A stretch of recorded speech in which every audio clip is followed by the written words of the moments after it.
Ayan, so magandang araw mga kababayan, and this is Divine PH, and ngayong araw po may pag-uusapan lamang tayo regarding po ito dito sa iniwan po no na 12 billion disallowances charges no. Bali ang source po natin na to ay galing po mismo sa COA or yung Commission on Audit.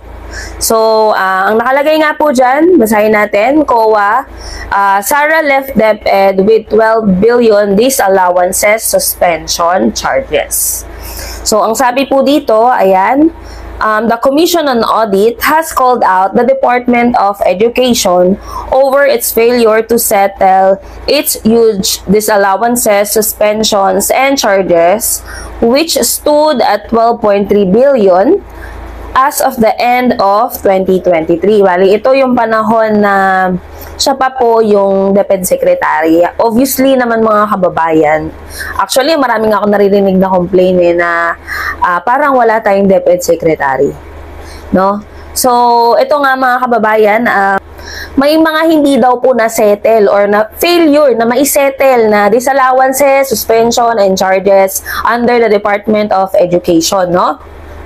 Na nagkakahalaga ng 12.3 billion. Ano ba to? Tinangay, dinala, o binitbet, or ano bang other terms, di ba? Kasi syempre, hindi ma-explain ng maayos. Sabi ko nga sa inyo mga kababayan, in terms na, or pag may included kasi, or we're talking about budget money, dapat kasi talaga yung transparency andon. No? So, malalaman mo naman kung may anomalya, may something. Kung yung tao na kailangan mag-explain, kailangan mag-comply, magpasa ng mga dokumento, hindi magawan ng paraan. Kung maga puro excuse, mang-aaway, magtatantrums. Ganun kasi usually na nangyayari, no? Pag pinag-explain mo sila saan napunta yung pondong ito, magwawala sila, magagalit, magtatantrums para lang hindi mapag-usapan or ma-divert yung pinaka-issue. First 2023 annual audit report on the DepEd showed that from 11.4 billion in unsettled notices of suspension, notices of disallowances, and notices of charge at the beginning of the year, or as of December 31, 2022, the agency made little to zero progress in trimming down the amount, even incurring additional NSS and NDs, thus leaving a total unsettled balance of 12.3 billion as of December 31, 2023.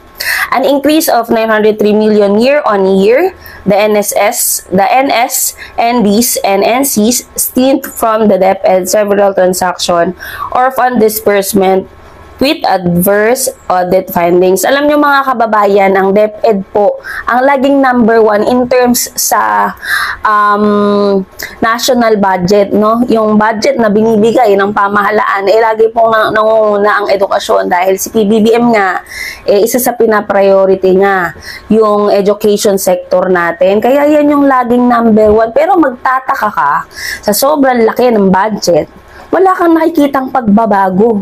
Wala kang nakikitang pag-unlad. Yung progress ba? Wala. Diba? Ito mga kababayan, yung mga non-compliance with the 16 laws, rules, and regulation resulted na mga unsettled po, no, na flinag ng COA mismo. No? Ito po mismo yung audit report. Ayan, sabi pa, under COA Circular 2009-006 or the rules and regulations on settlement of accounts, state auditors shall issue an NS to suspend the transaction or disbursement that they think may result in pecuniary loss to the government. Sabi pa, the issuance of the NS is meant to give the concerned office the opportunity to justify unquestionable transaction or fund disbursement. Ang problema nga mga kababayan, pag pinatawag mo tong mga to, hindi sumasagot, hindi makasagot, hindi alam yung report, walang alam na details. Tapos, pag may tinanong ka, feeling niya, pinupoliticize.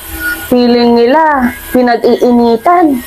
Diba? COA na nga mismo nagsabi na may mga unsettled no na disallowances na nagkakalaga ng 12 billion sa DepEd. Mga kababayan, 12 billion is napakalaking pera po yan. pinagkatiwala kay Vice President and DepEd Secretary Sara Duterte noong siya ay nakaupo para po pamunuan, no, dyan sa educational sector. Pero ang nangyayari, nagiging palpak. Hindi naman magsisinungaling ang COA, mga kababayan. Tapos pinagtatanggol pa ng mga kritiko ni PBBM. Saan pala napunta itong mga disallowances na to? Itong 12 billion na ito. Maalala ko lang, mga kababayan, nabanggit ko nung may vlogs po ako nung mga previous pa, no? Nabanggit ko rin yung regarding dito sa Ghost Scholar. Meron din po. Hahanapin ko yung mga kababayan at ipopost ko dito sa comment section ng link. Na napag-usapan din natin yan na nabuking nga na may mga Ghost Scholar din pala, 'di ba? So, saan kaya napunta itong 12 billion na ito? Kasi sabi, marami daw ginagawa eh. Pero ito, mga kababayan, COA na mismo po ang nag-flag na hindi pa nasisettle itong mga kulang. Itong 12 billion na disallowance charges. Kaya nga po nagkakaroon ng budget hearing, di ba, mga kababayan?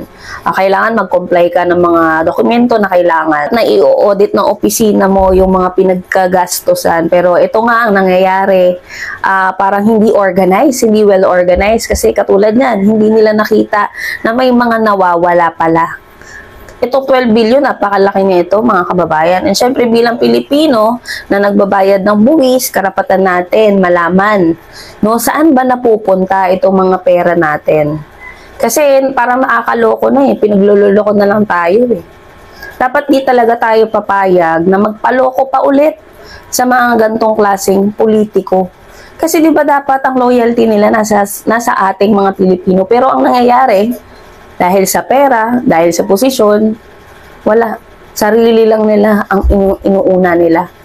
Ayan, so mga kababayan, for sure ako, may mga magre-react na naman dito sa video na ito at sasabihin nila na nasettled na daw yung disallowances. May mga magko-comment pa dyan na sasabihin, 2010 pa daw itong issue na to. Mga kababayan, malinaw po dito sa sinabi ng COA na from 2022, half nung which na naging DepEd Sec or humawak ng DepEd si VP Sara up to noong 2023. So, kalahati ng 2022 nasa kanya po.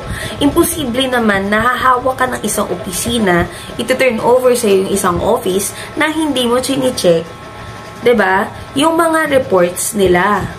Napakaano mo namang leader kung gano'n, natatanggap ka na lang ng opisina na hindi malinaw, hindi klaro yung mga iniwan sa'yo na posibleng ikapahamak mo, diba? Doon pa lang, mga kababayan, very, kumbaga mapapaisip ka na eh. Kasi I'm sure may mga magre-react dyan, may mga magsasabi about nga dito sa kesyo si PP Sara daw, half lang yung kumbaga, hindi niya buong taon hinawakan yung DepEd. Pero, hinawakan niya pa rin, diba? And yun nga sabi ko, the fact na kinuha mo yung isang department, isang office, hindi mo man lang ba i-check yung background, yung mga dokumento, kung kompleto, yung liquidation, bago mo tanggapin yung trabaho, diba? Na kung magkakaroon man ng gantong issue, kung magkakaroon man ng mga disallowances, masasagot mo kagad kasi nga, kinwestiyon mo na yun dun sa dating namuno. 'Di ba?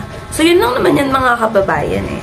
So, yun, mga kababayan, sa tingin nyo, saan napunta itong 12 billion na disallowances na ito? No, na na-flag po ng COA. Comment down below po.